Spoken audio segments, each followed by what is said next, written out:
வணக்கம். ஒரு ட்ரேடிங் பிளாட்ஃபார்மை எப்படி ஈஸியா புரிஞ்சுக்கிட்டு தைரியமா யூஸ் பண்றதுன்னு ஸ்டெப் பை ஸ்டெப்பா இந்த வழிகாட்டுல நாம பார்க்கலாம் வாங்க. நிறைய பேருக்கு இந்த ஆன்லைன் ட்ரேடிங்னாலே கொஞ்சம் காம்ப்ளிகேட்டடா தெரியும். ஆனா உண்மையில அந்த பை பட்டனுக்கு பின்னாடி என்ன நடக்குதுன்னு பாத்தீங்கன்னா ரொம்பவே சிம்பிளான விஷயங்கள் தான். வாங்க அது என்னன்னு நாமளே உள்ள போய் பாத்திரலாம். ஓகே, நம்மளோட இந்த டூர்ல ஃபர்ஸ்ட் ஸ்டெப் என்னன்னா நம்ம அக்கவுண்ட்டுக்குள்ள எப்படி சேஃபா லாகின் பண்றதுன்னு பார்க்கிறது தான். வாங்க பார்க்கலாம். ஃபர்ஸ்ட் உங்க கிளையண்ட் ஐடி பாஸ்வேர்டை போடுவீங்க. அதுக்கப்புறம் ஒரு பின் நம்பர் கேட்கும். இதுதான் 2FA, அதாவது 2 ஃபேக்டர் ஆத்தென்டிகேஷன். சிம்பிளா சொல்லணும்னா நம்ம பேங்க் அக்கவுண்ட் இல்லைனா இமெயிலுக்கு வர்ற OTP மாதிரி தான் இது. ஒருவேளை உங்க பாஸ்வேர்டு யாருக்காவது தெரிஞ்சா கூட இந்த பின் நம்பர் இல்லாம அவங்களால அவங்க அக்கவுண்ட்டுக்குள்ள வரவே முடியாது. ஸோ இது ரொம்ப ரொம்ப சேஃப். அவ்வளோதான், லாகின் பண்ணி உள்ள வந்தாச்சு. இப்போ நீங்க பார்க்கறது தான் டேஷ்போர்டு. உங்க ட்ரேடிங்க்கு இதுதான் கண்ட்ரோல் சென்டர் மாதிரி. இதுல என்னென்ன இருக்குன்னு ஒரு சின்ன டூர் போயிட்டு வந்துடலாம் வாங்க. இந்த டேஷ்போர்டில் பார்த்தீங்கன்னா மூணு முக்கியமான பகுதி தான் இருக்கு. முதல்ல மார்க்கெட் வாட்ச். இது ஒரு ஃபேவரட்ஸ் லிஸ்ட் மாதிரி. உங்களுக்கு பிடிச்ச பங்குகளை எல்லாம் இதில் ஆட் பண்ணி வச்சுக்கலாம். ரெண்டாவது ஹோல்டிங்ஸ். நீங்க லாங் டேர்முக்கு வாங்கி வச்சிருக்க பங்குகள் எல்லாம் இங்க தான் இருக்கும். மூணாவதா ஃபண்ட்ஸ். ட்ரேட் பண்றதுக்கு உங்ககிட்ட எவ்வளோ காசு இருக்குன்னு இங்க பாத்துக்கலாம். சரி, இப்ப நம்ம மார்க்கெட் வாட்ச்ல இருக்கிற ஒரு ஸ்டாக்கை செலக்ட் பண்ணி அதுல இன்னும் என்னென்ன டீடைல்ஸ் இருக்குன்னு பார்ப்போம். ஒரு ஸ்டாக்கை செலக்ட் பண்ணதும் அன்னிக்கு அது என்ன விலைக்கு ஓபன் ஆச்சு, அதிகபட்சமா எவ்வளோ போச்சு, குறைஞ்சது எவ்வளோ போச்சுன்னு எல்லா டீடைல்ஸும் காட்டும். இதுல அப்பர் அண்ட் லோயர் சர்க்கியூட் லிமிட்ஸ்னு ஒன்று இருக்கு பாருங்க, அது ரொம்ப முக்கியம். எதுக்குன்னா ஒரு ஸ்டாக்கோட விலை ஒரே நாள்ல பயங்கரமா ஏறுறதையோ இல்ல இறங்குறதையோ தடுக்கிறதுக்கு தான் இந்த லிமிட். இது இன்வெஸ்டர்ஸை பாதுகாக்கிற ஒரு சேஃப்டி மெக்கானிசம். இப்போதான் இந்த டூர்ல ரொம்ப எக்ஸைட்டிங்கான ஒரு பாட்டுக்கு வந்திருக்கோம். ஒரு ஸ்டாக்கை உண்மையிலே எப்படி வாங்குறது, வாங்க பார்க்கலாம்.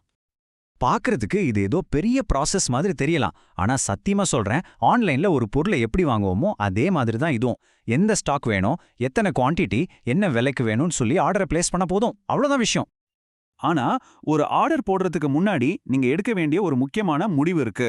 அது என்னன்னா, என்ன டைப் ஆஃப் ஆர்டர் போட போறீங்கன்னு முடிவு பண்றது தான். இது ரெண்டுக்கும் இருக்கிற வித்தியாசம் ரொம்ப சிம்பிள். மார்க்கெட் ஆர்டர்னா எனக்கு இந்த ஸ்டாக் உடனே வேணும், மார்க்கெட்ல இப்போ என்ன விலை இருக்கோ அந்த விலைக்கே கொடுங்கன்னு சொல்ற மாதிரி. ஆர்டர் உடனே எக்ஸிக்யூட் ஆயிடும். ஆனா லிமிட் ஆர்டர் அப்படி இல்ல. நான் இந்த ஸ்டாக்கை 100 ரூபாய்க்கு தான் வாங்குவேன், அதுக்கு மேல ஒரு பைசா கூட தரமாட்டேன்னு நீங்க ஒரு விலை ஃபிக்ஸ் பண்றது. அந்த விலை மார்க்கெட்ல வந்தா மட்டும்தான் உங்க ஆர்டர் எக்ஸிக்யூட் ஆகும், இல்லனா பெண்டிங்லே தான் இருக்கும். சரி, ஆர்டரை சக்சஸ்ஃபுல்லா பிளேஸ் பண்ணிட்டீங்க. சூப்பர். இப்போ அடுத்த கேள்வி என்ன? இந்த வாங்கின ஸ்டாக்கை எங்க போய் பார்க்கறது? இந்த இடத்துல தான் நிறைய புது இன்வெஸ்டர்ஸ் கொஞ்சம் குழம்பிடுவாங்க. ஏன்னா நீங்க வாங்கின ஷேர்ஸ் முதல்ல ஒரு இடத்துல தெரியும், அப்புறமா நிரந்தரமா இன்னொரு இடத்துக்கு மாறிடும். அது என்ன வித்தியாசம்னு இப்போ தெளிவா பார்த்துடலாம். பொசிஷன்ஸ் டேப், இதை உங்க போர்ட்ஃபோலியோவோட ஒரு வெயிட்டிங் ரூம் மாதிரின்னு வச்சுக்கோங்களேன். அன்னைக்கு நீங்க வாங்கினது, வித்தது எல்லாமே தற்காலிகமா இங்க தான் லிஸ்ட் ஆகும். இது ஒரு இன்றைய நடவடிக்கைகள் அறிக்கை மாதிரி. நாளைக்கு பாத்தீங்கன்னா இது காலியாகிடும். அப்போ ஹோல்டிங்ஸ்னா என்ன? அதுதான் உங்க ஷேர்ஸோட நிரந்தர வீடு, உங்க லாக்கர் மாதிரி. நீங்க வாங்கின ஷேர்ஸு இங்க சேர T+2 நாட்கள் ஆகும். T+2னா என்னன்னு கேக்குறீங்களா? டீனா ட்ரேட் பண்ண நாள். அதுல இருந்து 2 வேலை நாள் கழிச்சு தான் அந்த ஷேர்ஸு அதிகாரப்பூர்வமா உங்க பேருக்கு மாறி உங்க ஹோல்டிங்ஸ்ல செட்டில் ஆகும். ஓகே, இப்ப நாம ட்ரேடிங் டெர்மினல்ல இருந்து வெளியே ஒரு பெரிய பிக்சரை பார்க்க போறோம். அதுக்கு நாம போற இடம் தான் கன்சோல் இல்லனா பேக் ஆஃபீஸ். இந்த கன்சோல உங்க ஃபினான்ஸுக்கான ஒரு பர்சனல் டிஜிட்டல் ஃபைலிங் கேபினெட்னு சொல்லலாம். உங்க முதலீடு சம்பந்தப்பட்ட எல்லா டாக்குமெண்ட்ஸும் ரிப்போர்ட்ஸும் ஒரே இடத்துல பக்காவா ஆர்கனைஸ் ஆகியிருக்கும். இந்த கன்சோல்ல இது மாதிரி சூப்பரான விஷுவல்ஸ்லாம் இருக்கும். உதாரணத்துக்கு இந்த சார்ட்டை பாருங்க. உங்க முதலீடு எந்தெந்த செக்டார்ல எவ்வளோ இருக்குன்னு அழகா காட்டுது. இதை வச்சு உங்க பணம் ஒரே துறையில குவிஞ்சிருக்கா இல்ல நல்லா டைவர்சிஃபை ஆயிருக்கான்னு ஒரே செகண்ட்ல கண்டுபிடிச்சிடலாம். இதை வச்சு உங்க ரிஸ்கை ஈஸியா மேனேஜ் பண்ணலாம் இல்லையா? உங்க ஹோல்டிங்ஸை பார்க்கறது மட்டும் இல்ல, இங்க இன்னும் நிறைய முக்கியமான வேலைகளை பண்ணலாம்.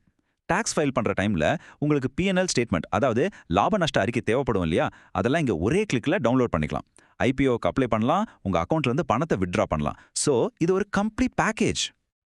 இப்போ ஒரு ட்ரேடிங் பிளாட்ஃபார்முக்கு பின்னாடி என்னென்ன நடக்குதுன்னு உங்களுக்கு ஒரு தெளிவான ஐடியா கிடைச்சிருக்கும்னு நம்புறேன். பாத்தீங்களா, இது ஒன்றும் பெரிய ராக்கெட் சயின்ஸ் எல்லாம் கிடையாது, ரொம்பவே சிம்பிளான விஷயம்தான். இப்போ உங்களுக்கு வழி தெரிஞ்சிருச்சு. உங்க முதலீட்டு பயணத்துல நீங்க எடுக்க போற முதல் அடி என்னவா இருக்கும்? யோசிங்க, உங்க பயணத்தை ஆரம்பிங்க.